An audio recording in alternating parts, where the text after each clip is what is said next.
Okay, so solusyonan natin itong problema natin sa uniform. Ayan, tingnan nyo. Tatlo na lang yung botones. Nawala na naman yung isa. Dati naglagyan na natin itong ano na to, stop button. So ngayon ulitin natin.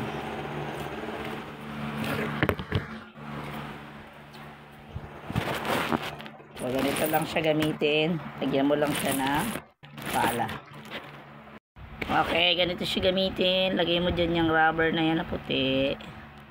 Natatanggal yan eh. Okay, kuha lang tayo ng bala. Yan, pag hindi kasi natin nilagyan, ayan, ganyan na itsura niya. Kita yung tiyan natin. So kaya lagyan natin ng snap button. Ayan, kumuha tayo ng isang may corona at yung isa yung may matulis. Yung may matulis, lagay natin doon sa may malalim na part. Meron yung malalim na part. At yung isa naman, yung corona, lagay natin dito sa kabila. Ayan. Tapos igaganito mo lang siya sa damit. Yung may corona nasa ilalim ng fabric.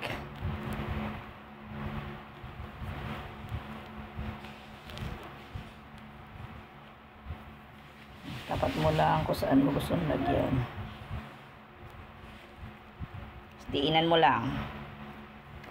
Yun, nakakabit na yung isa. So, ang kailangan na lang natin gawin ay humanap pa ng isang pares. Ito, isang corona ulit at isang flat. Flat. Flat naman, flat. Okay, ito yung itsura ng flat. Yan. So, yung corona ulit, lagay mo doon sa mababaw na part. And then, yung flat, ilagay mo naman doon sa yung may malaking butas dun sa flat na to, yun ang nasa ibabaw. And then yun, itatapat mo lang ulit. Itong corona naman ang nakapatong ngayon. Tapos itapat lang natin kung saan natin ilalagay. Dito.